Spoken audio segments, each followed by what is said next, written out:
आज 2 अगस्त 2022 की बाबा की साकार मुरली है।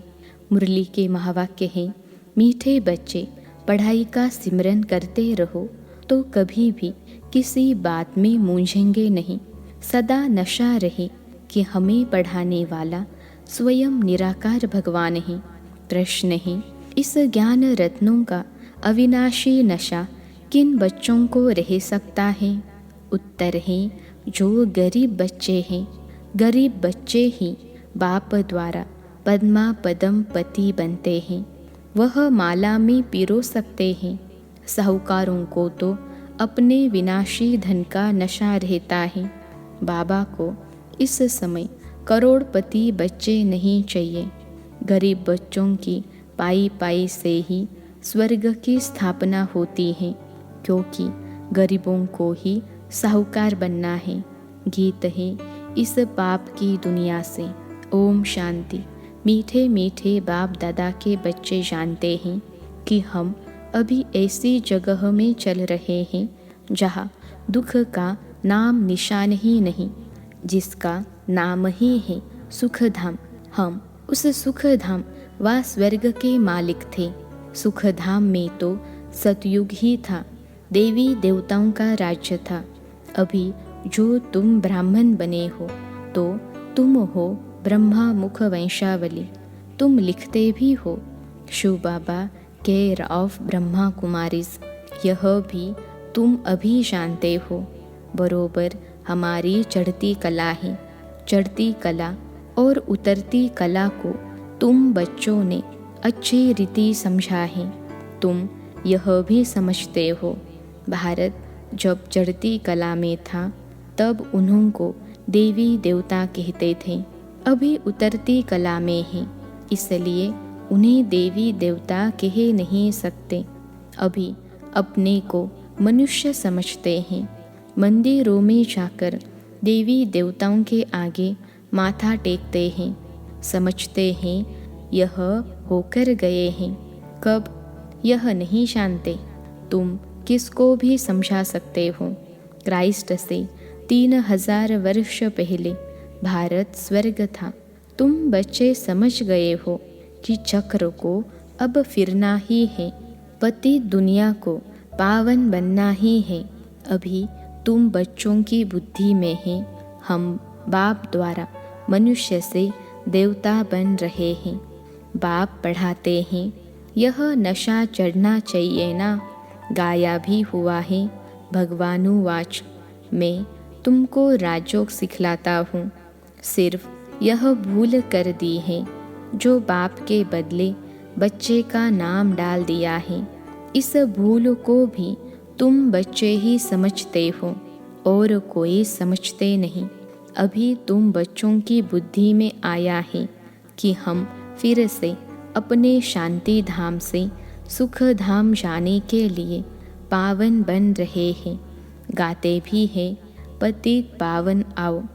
पतित पावन तो गॉड फादर ही ठहरा, कृष्ण को तो कह नहीं सकते। यह बुद्धि में सिमरन करते रहना है। स्कूल में बच्चों की बुद्धि में पढ़ाई का सिमरन चलता है ना। तुम भी अगर यह सिमरन करते रहेंगे तो कभी मूंझेंगे नहीं।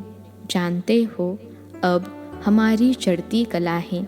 सेकंड में जीवन मुक्ति भी गाई हुई है। बच्चा पैदा हुआ और वर्षे का हकदार बना, परंतु वह कोई जीवन मुक्ति का वर्षा नहीं है। यहाँ तुमको जीवन मुक्ति का राज्य भाग्य मिलता है।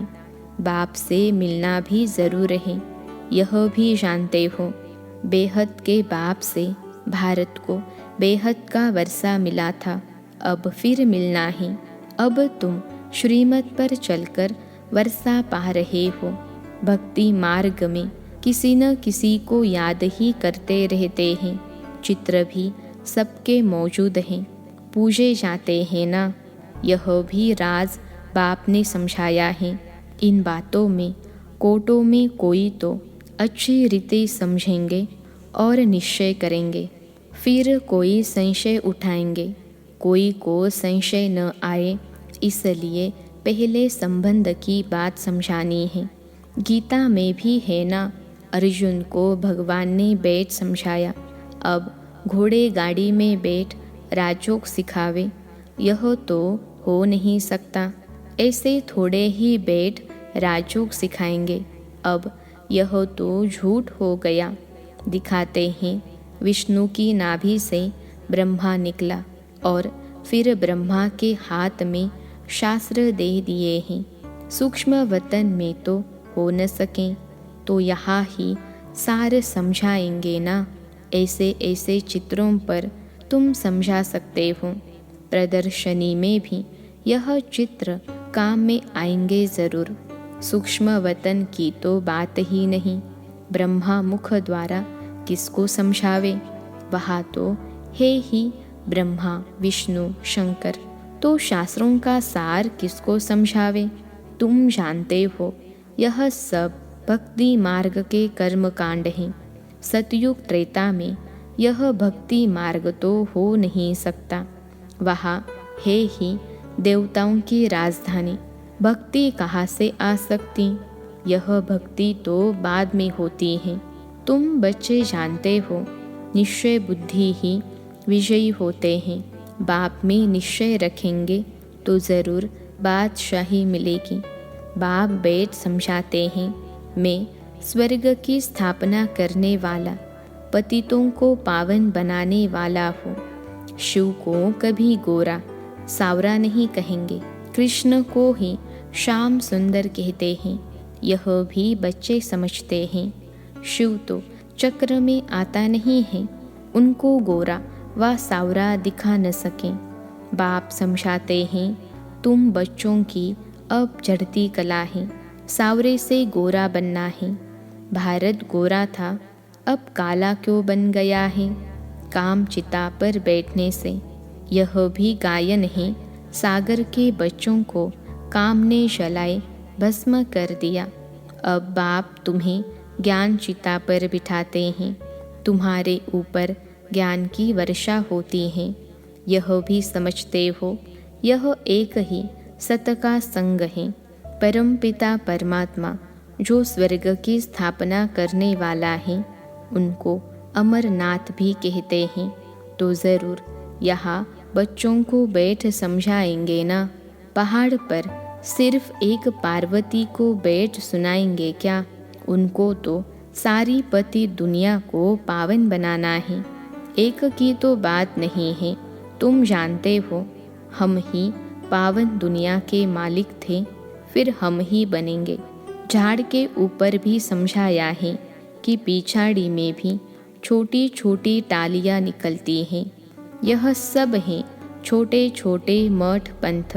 पहले पहले बहुत खूबसूरत पत्ते निकलते हैं। जब झाड़ की जड़ जड़ीभूत अवस्था होती है तो फिर नए पत्ते भी नहीं निकलेंगे और न फल निकलेंगे। हर एक बात बाप बच्चों को अच्छी रीति समझाते रहते हैं। लड़ाई भी तुम्हारी माया के साथ है। इतना ऊंच पद है तो ज़रूर कुछ मेहनत करेंगे ना। पढ़ना भी है, पवित्र भी बनना है। आधा कल्प रावण राज्य चला है और अब राम राज्य होना है। कहते भी हैं राम राज्य हो, परंतु यह पता नहीं कि कब और कैसे होगा। शास्त्रों में तो यह बातें हैं नहीं। दिखाते हैं पांडव पहाड़ों पर गल मरे। अच्छा फिर क्या हुआ। प्रलय तो होती नहीं। एक तरफ दिखाते हैं कि बाप राजयोग सिखलाते हैं, कहते हैं तुम भविष्य में राजाओं का राजा बनेंगे, और फिर दिखलाते हैं पांडव खत्म हो गए। यह कैसे हो सकता। नई दुनिया की स्थापना कैसे होगी। श्री कृष्ण कहाँ से आए। ज़रूर ब्राह्मण चाहिए। तुम जानते हो हम नई दुनिया में जाने का पुरुषार्थ कर रहे हैं। यहाँ ज्ञान सागर के पास रिफ्रेश होने आते हैं, वहाँ ज्ञान गंगाओं द्वारा सुनते हो। अमरनाथ पर एक तालाब दिखाते हैं जो मान सरोवर हैं। कहते हैं उसमें स्नान करने से परिजादा बन जाते हैं। वास्तव में यह है ज्ञान मान सरोवर। ज्ञान सागर बाप बैठ ज्ञान स्नान कराते हैं, जिससे तुम बहिष्ठ की परिया बन जाते हो। परिया नाम सुन ऐसे पंख वाले मनुष्य बना दिए हैं। वास्तव में पंख आदि की बात है नहीं। आत्मा के उड़ने के पंख अब टूट गए हैं। शास्त्रों में तो क्या क्या बातें लिख दी हैं। यह भी बहुत शास्त्र पढ़ा हुआ है। इनको भी बाप कहते हैं, तुम अपने जन्मों को नहीं जानते हो। मैं तुम्हारे बहुत जन्मों के अंत के जन्म में प्रवेश करता हूँ। कृष्ण तो है ही सतयुग का पहला जन्म। स्वयंवर के बाद फिर लक्ष्मी नारायण बन जाते हैं। तो जो श्री नारायण था वह बहुत जन्मों के अंत में अब साधारण है। फिर ज़रूर उनके ही तन में आना पड़े। कई कहते हैं भगवान पति दुनिया में कैसे आएंगे। न समझने कारण श्री कृष्ण का नाम डाल दिया है, जो सबसे पावन है। परंतु श्री कृष्ण को सब भगवान मानेंगे नहीं। भगवान तो है निराकार, उनका नाम शिव मशहूर है। प्रजापिता ब्रह्मा तो यहाँ है। सूक्ष्म वतन में तो ब्रह्मा विष्णु शंकर है। यह भी अच्छी रीति समझाना चाहिए। धारणा बहुत अच्छी चाहिए। आपस में एक दो को यह याद दिलाना चाहिए। बाबा को याद करते हो, 84 के चक्र को याद करते हो। अब घर जाते हैं। यह पुरानी दुनिया, पुराना वस्त्र सब त्याग करना है। अभी हम नई दुनिया के लिए तैयार हो रहे हैं। पुरानी दुनिया का नशा नहीं रहता। यह है अविनाशी ज्ञान रत्नों का नशा। वो नशा टूटना मुश्किल होता है। गरीबों का नशा टूट जाता है। बाप कहते हैं, मैं गरीब निवाज हूँ। आते भी गरीब हैं। आजकल तो करोड़पति को ही पैसे वाला कहा जाता है। लखपति को पैसे वाला नहीं कहेंगे। वह तो यह ज्ञान उठा नहीं सकेंगे। बाप कहते हैं, हमको करोड़ अरब तो चाहिए ही नहीं। क्या करेंगे? हमको गरीबों के पैसे से स्वराज्य की स्थापना करनी है।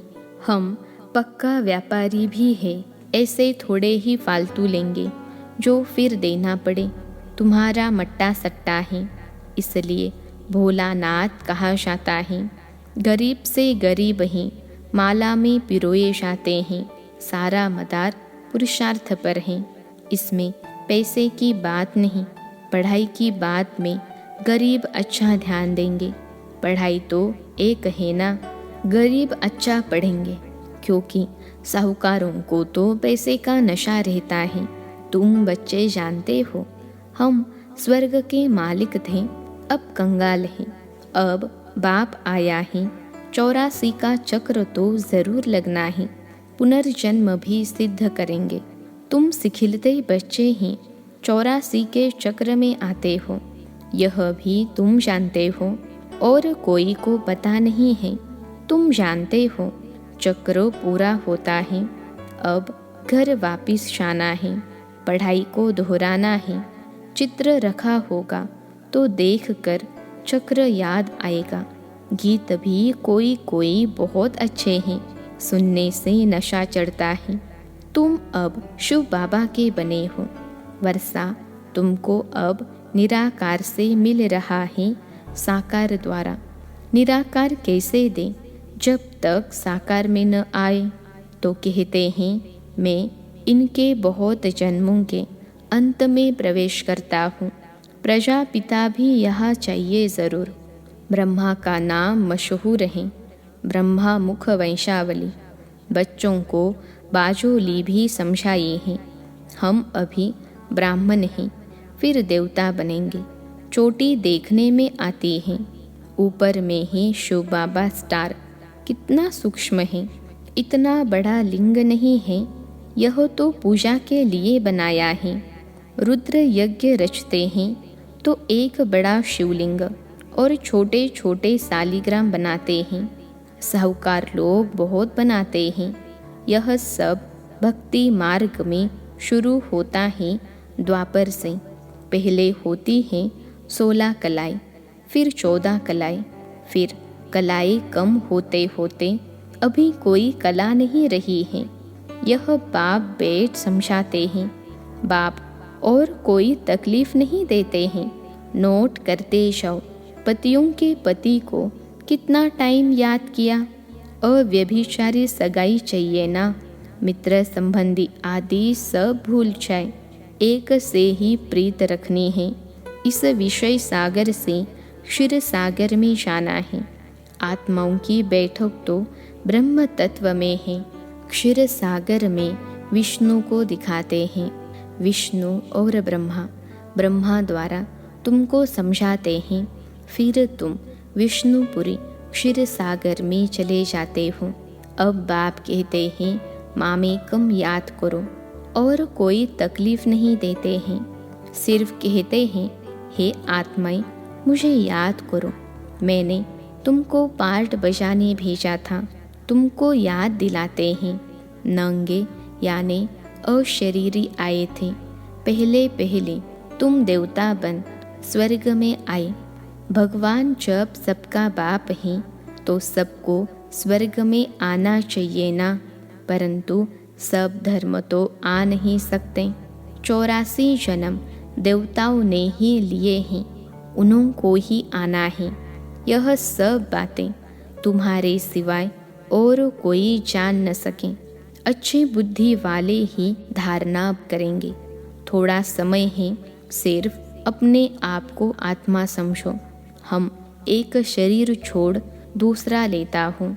84 जन्म पूरे हुए, अब यह अंतिम जन्म है। आत्मा सच्चा सोना बन जाएगी। सतयुग में सच्चा जेवर थे, अब सब झूठे हैं। अब फिर तुम ज्ञान चिता पर बैठे हो, गोरा बनते हो। श्वासोश्वास याद करेंगे तो वह अवस्था अंत में होगी। अच्छा, मीठे मीठे सिखिलते बच्चों प्रति माता पिता बाप दादा का याद प्यार और गुड मॉर्निंग। रूहानी बाप की रूहानी बच्चों को नमस्ते। हम रूहानी बच्चों की सिखिलते रूहानी माता पिता बाप दादा को याद प्यार, गुड मॉर्निंग और नमस्ते बाबा नमस्ते। धारणा के लिए मुख्य सार। पहली पॉइंट है क्षीर सागर में जाने के लिए एक बाप से ही सच्ची प्रीत रखनी है। एक की ही अव्यभिचारी याद में रहना है और सबको एक बाप की याद दिलानी है। दूसरी पॉइंट है विनाशी धन का नशा नहीं रखना है। ज्ञान धन के नशे में स्थायी रहना है। पढ़ाई से ऊंच पद पाना है।